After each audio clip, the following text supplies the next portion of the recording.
E allora, benvenuti, bentrovati, benvenuti nel nuovo Giardino dei Diritti.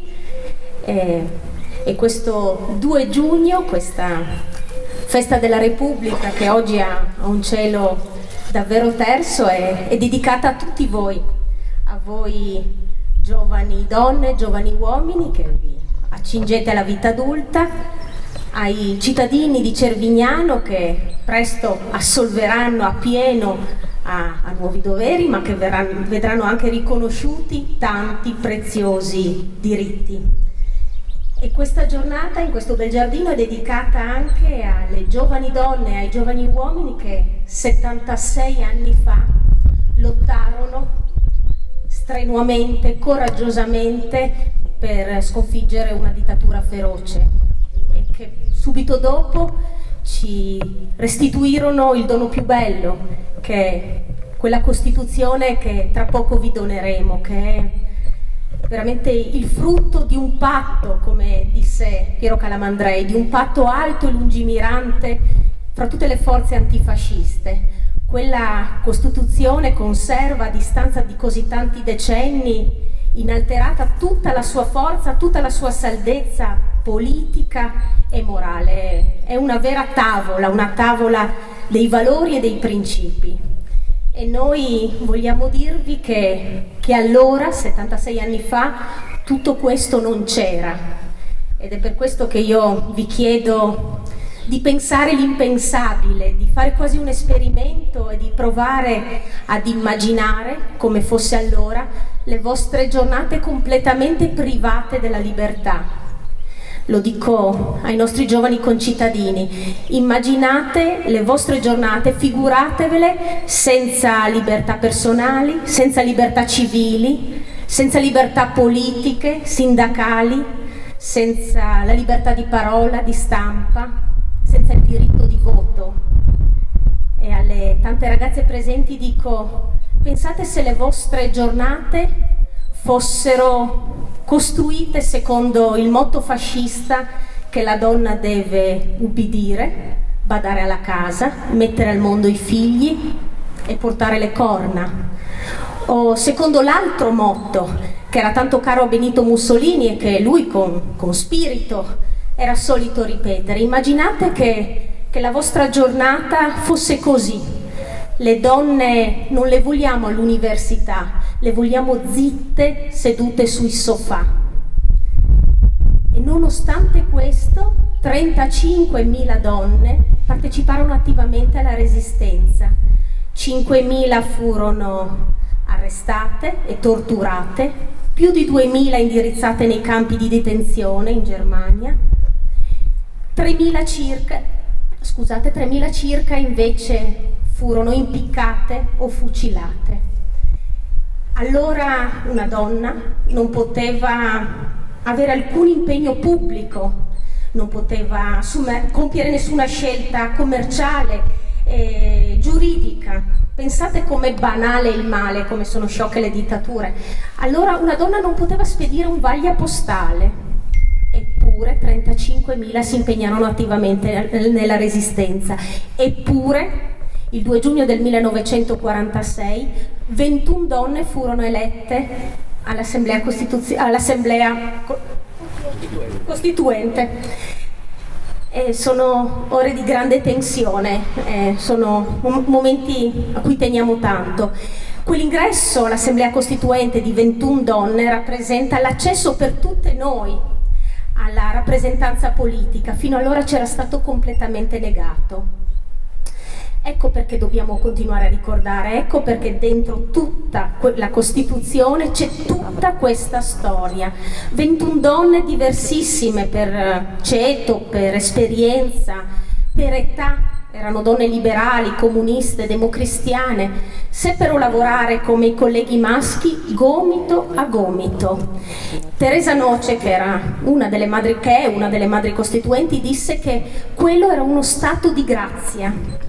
Ecco, uno stato di grazia gomito a gomito per risollevare un paese da una dittatura terribile e da una prostrazione che era durata a lungo.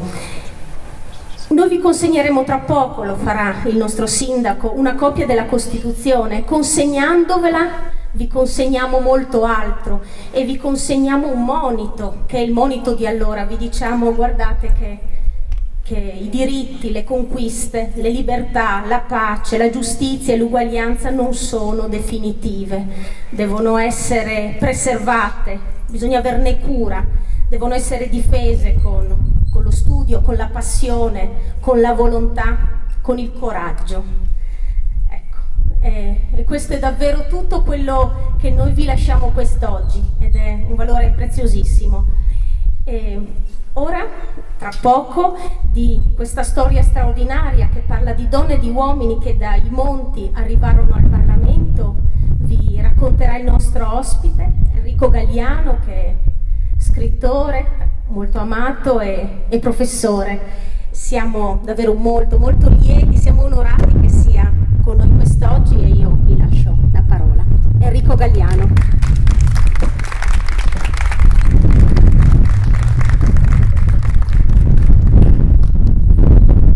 Ciao, come state? Beh, intanto è bello che siate qui in questa giornata. Io ho 18 anni, non so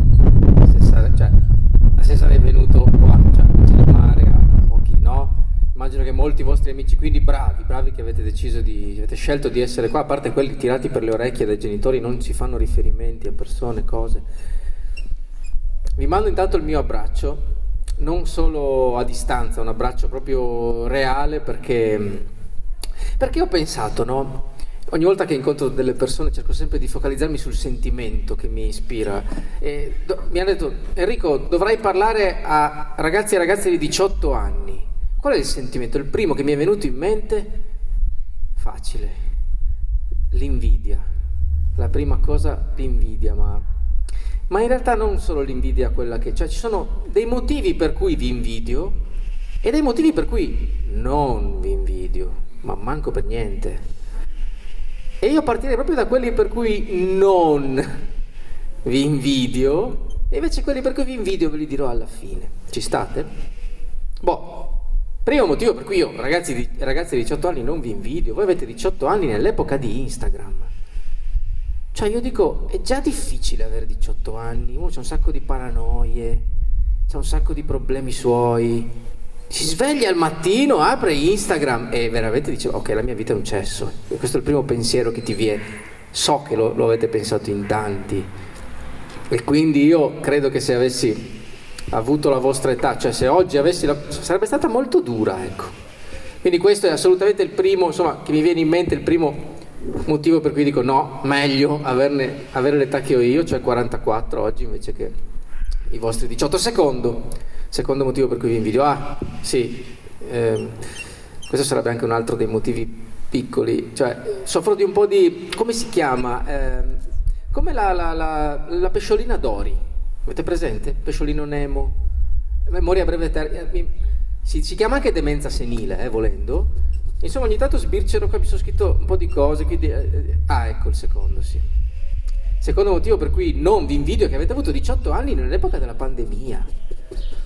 Cioè, il massimo evento storico che mi è capitato a me è Roberto Baggio che sbaglia il rigore e la tira sopra la traversa. Cioè, questa era la cosa più apocalittica che fosse successa in Italia quando io avevo la vostra età, cioè 94-95, quegli anni lì. Non oso neanche immaginare quante cose in questo anno e mezzo erano lì e non potevate toccarle. Cioè gli unici che hanno fatto festa, cioè che sono stati contenti, come dire, di questo che hanno trovato uno, sono stati, non so, Amazon, gli acquisti a distanza delle cose, così, poi non so, IBS per gli acquisti dei libri, loro, e Pornhub, perché, no, nel senso... Quando avevo 18 anni io hanno ucciso Aldo Moro. Quindi sono nella generazione di mezzo che proprio non si è... Esatto. Terzo motivo per cui non vi invidio è che voi avete 18 anni in un'epoca in cui vanno di moda d'estate le canzoni spagnole tipo Despacito, Enrique Iglesias. Veramente un abbraccio molto più forte per questo, ragazzi, vi compiango tantissimo perché non è facile. Il sol e la calienta, non è facile. Immagino che non sia facile. Vabbè, restando a Baggio, quarto motivo, voi non avete visto giocare Roberto Baggio. E questo è un motivo per cui non vi invidio. E il quinto è questo. So che mi hanno chiamato qua per una giornata celebrativa della nostra Repubblica, ma io non vi invidio perché non è per niente facile avere 18 anni in Italia nel 2021. Questo non è un paese che vi dà tanto spazio, e io lo so, perché ci vivo. Letteralmente ci vivo in mezzo a ragazzi un po' più piccoli di voi, ma poi quelli crescono, mi parlano, mi dicono, mi raccontano. Non è facile avere 18 anni in questo paese. Questo non è un paese che guarda ai giovani come bisognerebbe guardare ai giovani, cioè come una risorsa, come una possibilità, guarda a voi molto spesso come un problema. Siete sempre un problema. Avete mai fatto caso che quando si parla di voi è perché avete fatto qualcosa che non andava bene, oppure perché non c'è quella cosa? Problema. Ma c'è un ma a questo quinto punto che non vi invidio, e questo ma è scritto proprio in una giornata di 75 anni fa, 2 giugno 1946. L'Italia per la prima volta viene chiamata, a esprimersi tutta intera su qualcosa, tutti, uomini e donne. Non era mai successo, uomini e donne chiamati e chiamate. È importante adesso mettere anche il femminile, perché è stata una grandissima conquista, a dire: voi cosa volete? Cosa volete fare? E la domanda era semplicissima, non come certe lezioni del referendum di oggi che non ci capisci niente. La domanda era: vuoi la monarchia o vuoi la repubblica? E la maggioranza degli italiani e delle italiane disse repubblica. E 2 anni dopo venne scritta una carta, pubblicata poi, insomma, una carta promulgata da questa assemblea costituita, come si diceva, da uomini e da donne, una carta in cui c'è a un certo punto, anzi la prima cosa che trovate è quello di cui vi voglio parlare io oggi. L'articolo 1 della Costituzione, tranquilli, non vi faccio una lezione vedo già gente spaventata che dice no, perché non sono andato al mare. No, tranquilli, non vi faccio l'articolo 1, vi faccio solo un pezzettino dell'articolo 1 della Costituzione, le prime 9 parole, basta. L'Italia è una repubblica democratica fondata sul lavoro. Senti che bella, senti che, cioè non sembra neanche un articolo di legge, sembra un verso, una poesia. Io ogni volta che la dico ad alta voce mi vengono un po' i peli, mi fa sentire bene, mi dà la carica, non lo so. Proviamo a scomporla, facciamo l'analisi logica. Allora, l'Italia, interrogazione. L'Italia è una repubblica democratica. Vedo gente che si allaccia le scarpe improvvisamente. Dai, soggetto, chi è il soggetto? L'Italia, grazie. Come ti chiami? Martina, grazie. Un applauso a Martina che ha individuato il soggetto, almeno benissimo. È una repubblica, che cos'è? Sindaco sorride, è il classico sorriso dello studente che non chiamarmi, quel sorriso lì, te lo riconosco subito. Cos'è? È una repubblica, predicato nominale, democratica, attributo, fondata, altro predicato verbale. Sul lavoro è difficile, vero? Cos'è sul lavoro? A che domanda risponde?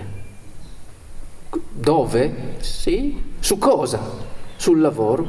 Sarebbe un complemento di luogo figurato, stato in luogo figurato. Ma prendiamo le parole. Io impazzisco per le parole, perché comincia con l'Italia. Cosa vuol dire? Vuol dire che anche quell'albero là è una repubblica democratica fondata sul lavoro. Anche quel muro, tutto ciò che è dentro i confini del nostro Stato, della nostra nazione, i fiumi, le montagne, i prati, le persone, tutto è repubblica democratica fondata sul lavoro. Non c'è qualcosa che non lo è, tutto lo è. E già qua è importante, perché c'è solo un altro articolo della Costituzione che non comincia con la Repubblica, è dell'articolo 11 che dice: l'Italia ripudia la guerra. Il che vuol dire che quel prato lì ripudia la guerra, questa biblioteca qua ripudia la guerra, quell'albero, i fiumi, il mare che abbiamo qua vicino, tutto ripudia la guerra, l'Italia ripudia la guerra. L'Italia è una repubblica democratica. E andiamo a vedere adesso repubblica, anche questa mi fa impazzire perché, lo so, vi sembra una parola fredda, vero? Repubblica, vi ricordo, oh no, le interrogazioni di storia, per chi ha fatto diritto, quelle di diritto, che rottura. Ma andiamo a vedere indietro, res pubblica vuol dire. Ma cos'è sta res? Res, cioè Rex, c'era il frigorifero, le lavatrici, ma la res? La cosa, ma sta cosa cos'è? La cosa, ma cos'è sta cosa? Sta cosa lo sapete cos'è? È il potere di scegliere, il potere di scegliere fino a il 1946 questo potere non ce l'avevamo tutti, e chi ce l'aveva, quei pochi che ce l'avevano, non era suo, era un sovrano che te lo concedeva. È la stessa differenza che c'è, occhio, fra quando il papà e la mamma ti dicono ti lascio la casa libera. Vedo gente che è già fantastica di feste dove chiama anche gli amici da Tarvisio, no? Fantasia, vi vedo diciottenni, perché io farei così. Ho fatto anche così diverse volte quando beh, anche il sindaco l'ha fatto, non fare, dai. Tra la stessa differenza che c'è fra quando mamma e papà ti dicono ti lascio la casa libera e quando dici e decidi no, vado a vivere da solo. Naturalmente nella seconda opzione le libertà si moltiplicano. Potresti fare festa anche tutte le sere se volessi, puoi fare tutto ciò che vuoi, e già chi va a vivere da solo la prima volta, la prima cosa che fa è praticamente iniziare a vivere costantemente in mutande, no? E ti lasci tutte queste libertà, ma l'uomo ragno, da grandi poteri derivano grandi responsabilità. Non esiste nessun potere senza responsabilità, devi, di nuovo le parole, rispondere di ciò che fai. Va bene? Quindi quando tu hai questo potere di scegliere per te stesso, hai anche però la responsabilità di dire ho fatto così perché? Oppure ho sbagliato perché? C'è anche il potere, vuol dire anche il potere di sbagliare quando sei, no, nella casa dei tuoi genitori, la responsabilità ce l'hai e non ce l'hai, no, puoi sempre comunque lasciare, è comunque casa loro, se succede qualcosa di veramente brutto risponde chi è il proprietario della casa. No, da quel giorno, 2 giugno 1946, siamo passati da ogni tanto ti lascio la casa libera, ogni tanto, e comunque durante il ventennio del fascismo questo ogni tanto era mai, adesso vai a vivere da solo, adesso ci sei tu, adesso decidi tu della tua vita. È bella questa cosa, perché adesso è di tutti, res pubblica è di tutti quanti ce l'abbiamo suddivisa e possiamo partecipare a questa libertà. Un grande cantautore che voi forse non conoscete, ma mi piacerebbe che magari oggi pomeriggio, quando avete tempo, andate a scoprirlo su YouTube, le sue canzoni ci sono tutte. Giorgio Gaber ha detto, secondo me, la definizione migliore della libertà. La libertà non è essere liberi di fare quello che si vuole, la libertà è partecipazione. Ho lasciato quel secondo di pausa perché speravo che qualche persona della mia età o giù di lì... Grazie, come ti chiami? Sì, è timida, giustamente. Io ho parlato ma non ho detto niente. La libertà è partecipazione, cioè è libertà se tu partecipi a questa responsabilità. Res pubblica è democratica. Molti pensano che sia una ripetizione, ma perché ce l'hanno messa? Se hanno già detto repubblica, perché dire anche democratica? E invece no, non solo non è esattamente una ripetizione, ma è una spiegazione migliore di cos'è quel repubblica, perché c'è la parola demos. E sapete chi è il demos? Bravi, il popolo. E chi è il popolo? Il popolo sei tu, diciottenne, è tua mamma, tuo papà, il popolo è il tuo prof, il popolo è quel tuo cugino di Salerno. Il popolo significa che siamo tutti chiamati a rispondere di questa res pubblica, tutti quanti, quindi non è solo un ti do, ma guarda che ti chiamo. Non è solo un guarda che, ma vieni, sei chiamato a essere cittadino attivo, partecipare, appunto. E infine, fondata sul lavoro, fondata. Le fondamenta, cosa sono le fondamenta? Quelle cose che se te le togli viene giù tutto. Ed è fantastico che i costituenti e le costituenti abbiano deciso di mettere queste 3 parole, fondata sul lavoro. Ma perché in un articolo di legge metti sta cosa che non c'è, con una legge cosa c'entra?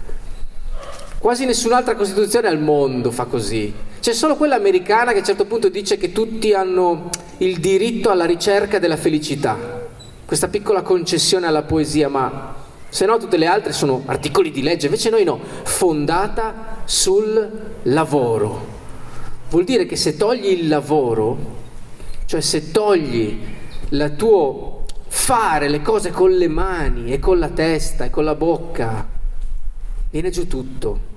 Se non c'è quello, non c'è nemmeno la Repubblica. Questo ti sta dicendo quell'articolo meraviglioso che è al numero 1, l'articolo 1 della nostra Costituzione.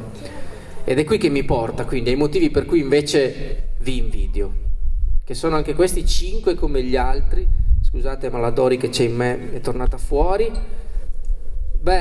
Motivo numero 1 per cui vi invidio è che, dai sindaco, quanto era difficile per noi approcciare una ragazza nel 94. Cioè noi vivevamo in casa con questi telefoni, no, a fili. Dai, coetanei e persone più anziane di me, quante volte vi siete chiusi in uno sgabuzzino col cuscino davanti per non far sentire, perché tutta la famiglia appena chiamavi stavano lì a orecchiare così, a sentire cosa dicevi. Invece oggi, cioè, messaggino e già puoi, cioè, è brutto dire ai miei tempi, però funzionava così, dovevi andare di persona e non è mica tanto facile. I timidi, tipo me, non è che avevano una vita, come dire, amorosa molto ricca. Cioè, l'unica volta che ho avuto il coraggio di invitare una a uscire con me è stata in terza media con Daniela, che l'ho invitata a fare la spesa con me. E il bello è che è venuta anche a fare la spesa, incredibile. Mi sono anche dichiarato, poi mi ha detto: tu per me sei come un fratello. Vabbè, scusate questo momento di ricordi tristi. Secondo motivo per cui vi invidio i meme. Cioè, avere 18 anni nell'epoca dei meme. Ma io veramente li avrei voluti avere io, quelli, perché con quelli si può dire tutto e si possono fare tantissime cose. Terzo motivo è la scuola. Voi adesso direte: cosa? Cosa hai detto? La scuola. Io credo che siate più fortunati voi rispetto a noi, perché i nostri insegnanti non erano tanto empatici. So che adesso voi mi direte: perché i miei lo sarebbero? E so che magari in alcuni casi avete anche ragione, ma siccome ci lavoro, mi confronto con loro e vedo che sei un altro pianeta. Cioè il massimo della gentilezza che ha avuto il mio prof di matematica con me è stato, dopo il diploma, darmi del tu una volta, chiamarmi per nome, se no per cognome del lei, sempre. E poi una volta mi ha dato del tu, e quando me l'ha dato mi sono venuti i brividi. Ho pensato che anche lui avesse un po' di demenza senile, ma questo è un motivo per cui vi invidio. Il quarto è di nuovo la pandemia. Non vi invidiavo, ma adesso anche vi invidio per la pandemia. Sapete perché? Perché è proprio dopo, in momenti come questo, che quando c'è da ricostruire tutto da zero, quando c'è da ripartire dopo una grande crisi, guardate che quelle parole là, l'Italia è una repubblica democratica fondata sul lavoro, sono state scritte dopo il più grande immane disastro della storia dell'umanità, non del Novecento, dell'Ottocento, della storia dell'umanità.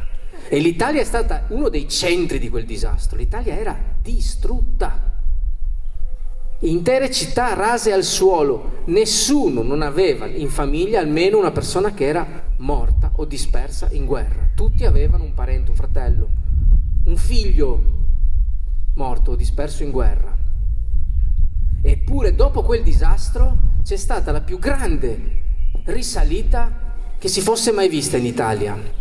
Negli anni 50 l'Italia è passata dall'essere sotto a diventare una delle più grandi superpotenze industriali del mondo in 15-20 anni. Una cosa che non si riesce neanche a immaginare, e molto di quella di quella storia è proprio in quelle tre paroline là, fondata sul lavoro. fondata sul lavoro. E quindi voi oggi, io vi invidio perché mi immagino il giorno in cui veramente apriranno i cancelli e vi diranno uscite, liberi. A parte che dopo 9 mesi non oso pensare quante nascite in più ci saranno, perché è giusto anche quello, ma la felicità, la voglia di scrivere un futuro, no, da zero. Ecco, il fatto che questa pandemia vi faccia essere veramente pagina bianca adesso, totalmente pagina bianca da scrivere. Noi forse siamo pagine già un po' scritte, no? La settimana scorsa ho visto su internet una roba che è una fatta a caselle, no? Ci sono un foglio molto grande pieno di caselline piccole, tu ogni volta che passa una settimana la colori di nero, no? Ed è impressionante perché la tua vita sta praticamente in un foglio a 4, che la guardi e dici no, va bene? E se io mi metto a colorare le mie caselline, le mie settimane vissute fino ad oggi, sono a metà circa, anzi un po' dopo la metà, se prendiamo una vita di 80 anni. E invece voi siete lassù, no? Che tutte quelle settimane ancora da vivere. Cavolo, se vi invidio per questo, per quelle settimane ancora da vivere, per quelle pagine ancora da scrivere. E ultimo motivo, ed è proprio qui che voglio andare, è vero, essere giovane in Italia è difficile e vi invidio perché è difficile. Perché se fosse facile non sarebbe così bello, non sarebbe così una sfida, non sarebbe così un atto di coraggio dire no, io non vado via, io resto qua. Io voglio costruire il mio futuro qui e anzi voglio costruire il mio e quello delle persone intorno a me. Più persone possibili voglio aiutare.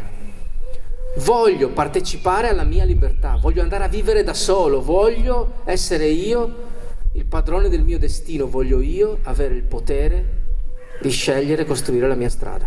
Grazie.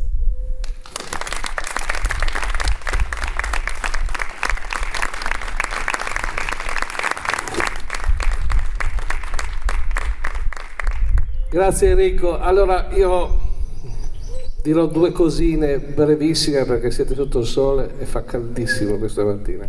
Anche perché Alessia e Enrico hanno detto delle cose importanti e le hanno dette nel modo giusto, come vanno dette questa mattina. Allora 2 cosine telegrafiche. La prima sulla Costituzione. Ho tanto pensato a come si potrebbe definire la nostra Costituzione. E forse la definizione migliore, non ne ho trovate di migliori, è che la nostra Costituzione è bella. È scritta da persone che ci hanno messo del loro. È stata definita, rifinita in ogni particolare. Pensate, sembra incredibile, ma su ogni parola hanno passato settimane, mesi a litigare, a confrontarsi, quindi a crescere. E quindi il prodotto è un prodotto bello. E io spero io so che poi è difficile, è pesante, ma spero che sicuramente avverrà in un certo momento della vostra vita, avrete il bisogno di andare a leggerla, non tutta intera, un po' alla volta, ma avrete voglia di leggerla per capire da dove venite, da dove veniamo.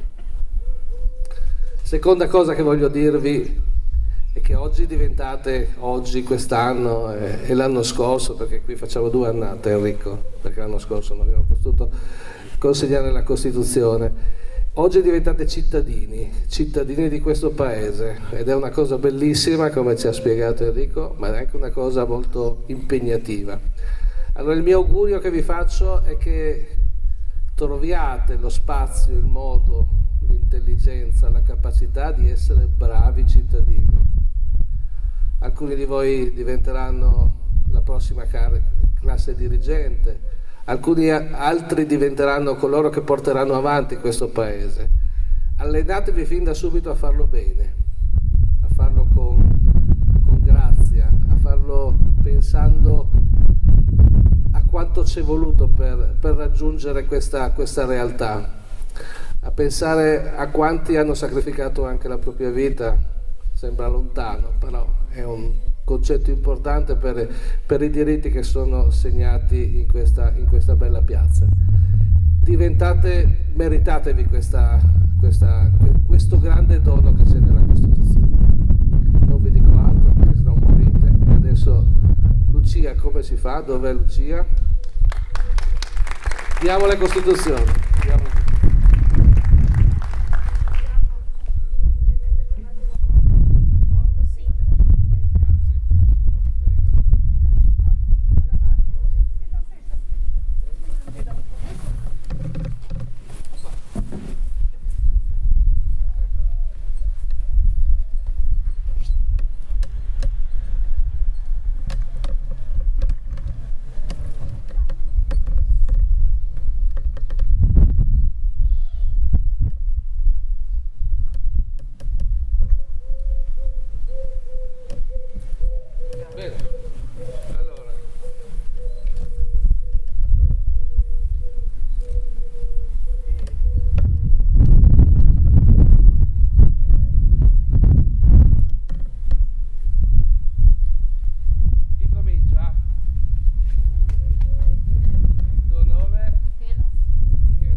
Bocca al lupo.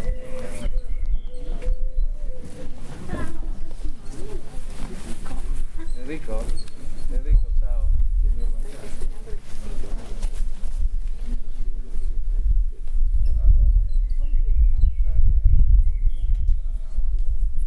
Ciao, grazie. Quella è la panchina di Giulio, Giulio Regeni. Riccardo. Bocca al lupo.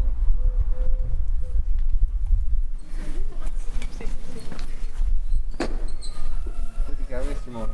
Simone, ciao, grazie.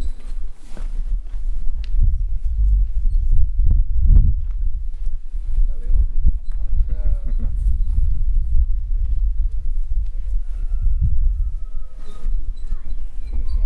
Ciao Michela, bocca al lupo.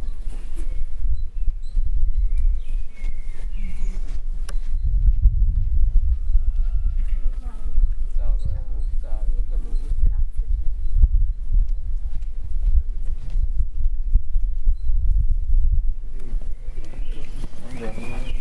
Come ti chiami? Ciao, Kevin. Bocca al lupo, ciao. Ciao.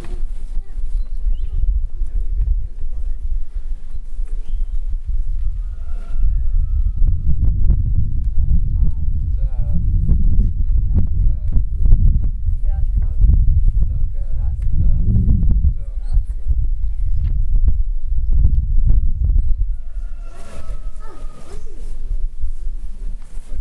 Greta. Ciao, Greta, non ti avevo riconosciuto, ciao. Vittoria. Ciao Vittoria. Ciao.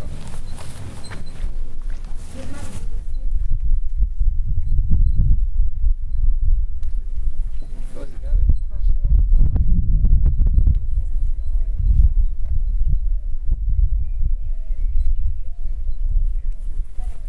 Ciao. Bocca al lupo. Bravi, dai.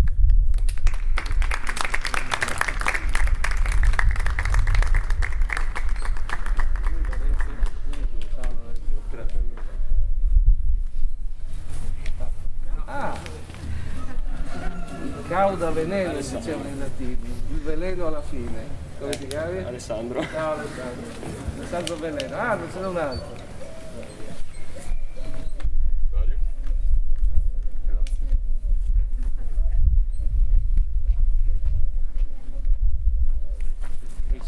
Ciao Cristiano.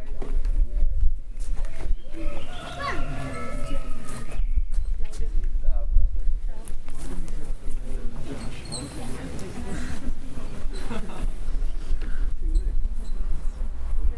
Valentina. Grazie.